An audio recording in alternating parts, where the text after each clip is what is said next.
헌법과 법에 따라 국민을 위해서만 쓰여져야 하고 사익이나 특정 세력을 위해서 쓰여서는 안 됩니다. 2019년 7월 윤석열 검찰총장이 취임했다. 취임사에서 모든 권력은 국민에게서 나온다는 대한민국 헌법 1조를 인용했다. 제1조에 모든 권력은 국민으로부터 나온다고 규정되어 있습니다. 형사법집행은 국민으로부터 부여받은 권력이고 가장 강력한 공권력입니다. 국민으로부터 부여받은 권한이므로 오로지 헌법과 법에 따라 국민을 위해서만 쓰여져야 하고 사익이나 특정 세력을 위해서 쓰여서는 안 됩니다. 2019년 7월 윤석열 검찰총장이 취임했다.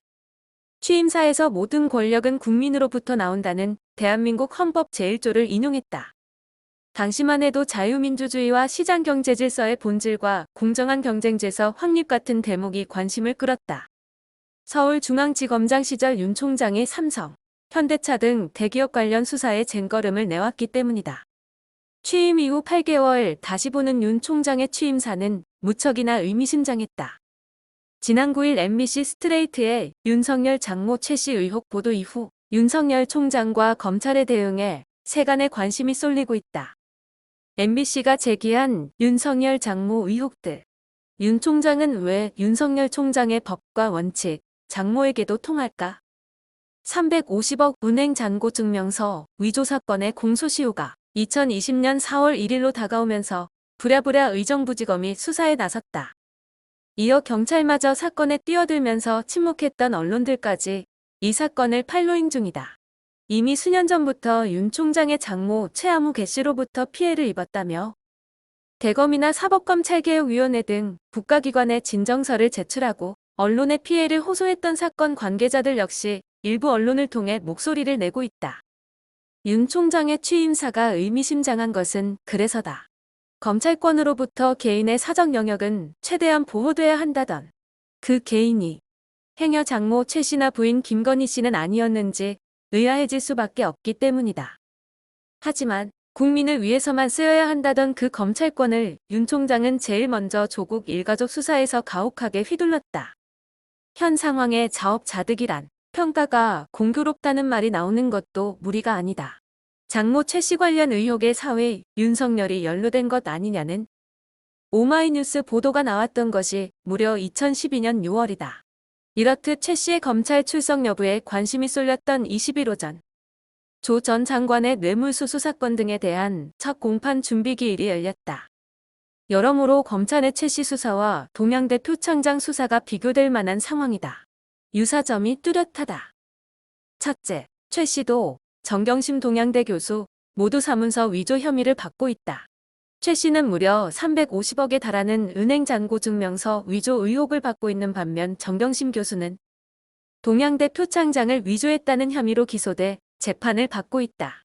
같은 사문서 위조지만 사이즈는 상당히 다르다. 그리고 한쪽은 이미 구속된 상태다.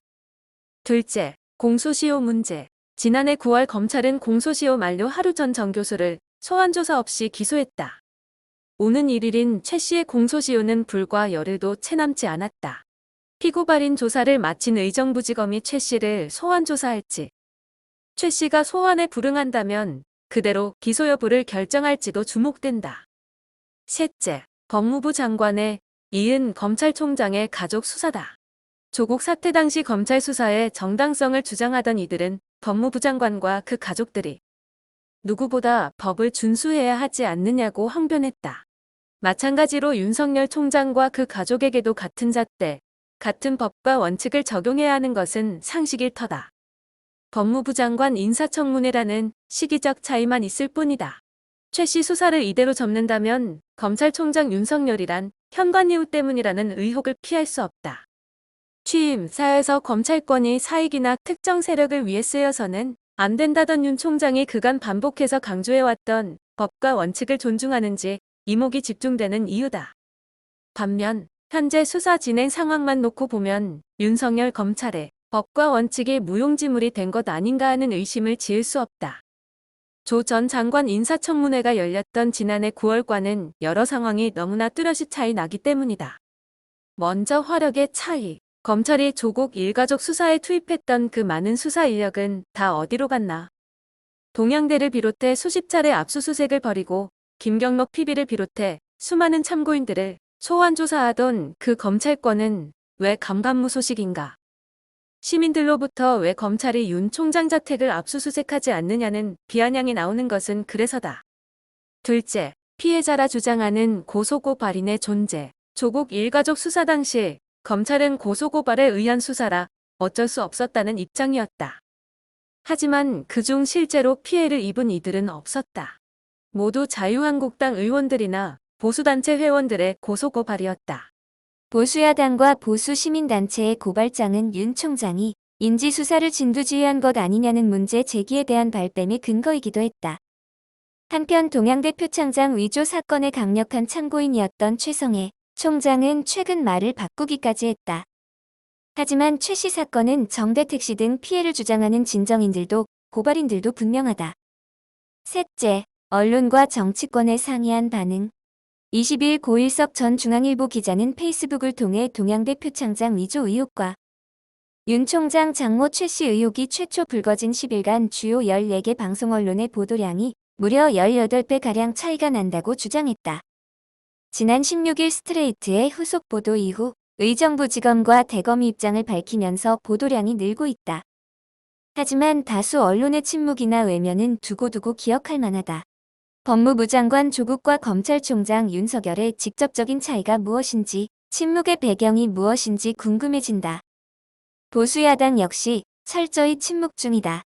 정치적 공세는 물론 고발을 주도하며 조국 사태의 사활을 걸었던 보수야당이라면 현 정권이 임명한 현직 검찰총장 비위 사실에도 똑같이 반응하는 것이 공정하지 않겠는가. 표창장 하나로 부들부들거리며 법무부 장관 자격이 없다고 하신 분인데 장모를 봐줬다는 의혹에 지금 얼마나 언짢을까 걱정된다니까. 그니까 의정부지검 검사들 열심히 수사해야 한다. 이번 가짜 은행 잔고 증명서 건은 윤석열 장모 최 씨가 2013년 도합 350억 원의 잔고 증명서를 제시해서 자금을 모아 성남시 도촌동 땅을 사들였다는 건데 우리 의정부지검 검사들 열심히 해서 장모를 비호한다는 윤 총장 누명을 벗겨드려야 한다고. 공소시효가 목전에 도래한 지금까지 뭐 하셨는지는 모르겠지만 18일 검찰 출신 이현주 변호사가 페이스북에 적은 결혼의 사회학이란 글 중 일부다. 이 변호사는 해당 글에서 윤석열 검찰총장의 장모 최 씨 의혹 중 하나인 정대택 사건의 당사자 정대택 씨의 주장을 빌려 윤 총장과 부인 김건희 씨가 최 씨 사건에 깊숙이 개입한 건 아닌지 의문을 던지며 의정부지검의 분발을 촉구했다. 안타깝게도 지난해 10월 사건을 이첩받은 이후 의정부지검은 그럴 생각이 없어 보인다. 19일 MBC 뉴스데스크 보도에 따르면 지난달 초 의정부지검 인권감독실 검찰수사관은 수사를 해달라는 진정인에게 전화를 걸어서 사건을 종결하는 게 어떻겠냐는 취지의 제안을 했다고 한다. 통화 녹취 속 이 수사관은 저희가 수사도 못하는데 갖고 있을 수 없다는 취지의 이유를 들어 아예 수사 종결을 기정사실화하기도 했다. 지난 17일 수사력만 집중하면 사건 실체를 밝히는데 충분한 시간이라던 임은정 울산지검 부장검사의 주장과는 배치되는 정황이 아닐 수 없다.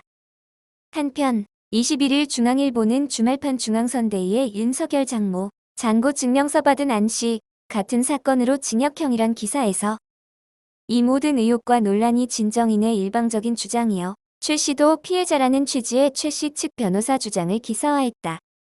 이러한 최 씨 측의 정반대 주장이 진실임을 밝히기 위해서라도 검찰의 철저한 수사는 필수다. 검찰이 과연 최 씨 사건을 제대로 수사할지 아니면 현관 예우에 그칠지 또 공소시효 하루 전에라도 소환조사 없이라도 기소를 할지 진퇴양난에 빠진 윤 총장과 검찰의 선택에 국민들의 관심이 집중되고 있다. 사건은 참으로 가관으로 흘러가고 있다. 어찌 이리도 표리부동한가. 헌법을 들먹이며 권력은 국민으로부터 나온다. 국민을 위해서만 쓰여져야 한다는 취임사의 그 말맞다나 법이 공정하게 적용되고 있는지 오늘은 참으로 희한한 이중잣대로 국민을 농락하고 있는 작금의 사태를 오마이뉴스를 통해 그대로 전달한다. 이제 며칠 남지 않은 총선이 기다리고 있다. 나라에 대한 걱정과 관심이 정치 의사 표현으로 나타난다. 보수든 진보든 어느 쪽이라도 자유의지를 표현하는 것은 자연스러운 것이다. 정치가 우리 사회를 변화시킬 수 있는 유용한 수단이기에 우리 사회는 여러 가지 방법과 미디어를 통해 정치 표현을 하는 것이다. 다만 우든 좌든 다 필요 없는 짓이라는 방관자들, 나는 중립이야라는 분들에겐 한마디 보태드리려고 합니다. 무관심만큼 사회적 무존재도 없다. 투표를 피하는 자세는 결국 사회적 이방인이라는 뜻이죠. 방관자적 자세, 그걸 우리는 중도층이라고 표현하지만 그것은 올바른 정치 표현의 자세는 아니라고 생각한다. 저의 유튜브 논조에 대해 불편하신 분들은 또 그분들의 정치적인 자유인 것이고, 그것을 자유스럽게 표현하는 건 역시 언론 자유의 의사이기 때문에 여전히 존중해야 할 가치라고 본다. 나의 존재의식 자아의 표현이기 때문이다. 모쪼록 이번 21대 총선에선 꼭 자유의지를 표현하시기 바랍니다. 기권은 사회 일원으로서의 의무를 저버리는 것입니다. 지금까지 영상이 좋았다면 좋아요, 구독 부탁드립니다. 구독은 무료인 거 아시죠? 감사합니다. 진실 추구에 대한 소시민의 정치평론에 대해 만족과 불만족을 떠나 자유스러운 의견 남겨주시면 취재하여 보도해드리겠습니다. 감사합니다. 오늘도 행복하세요.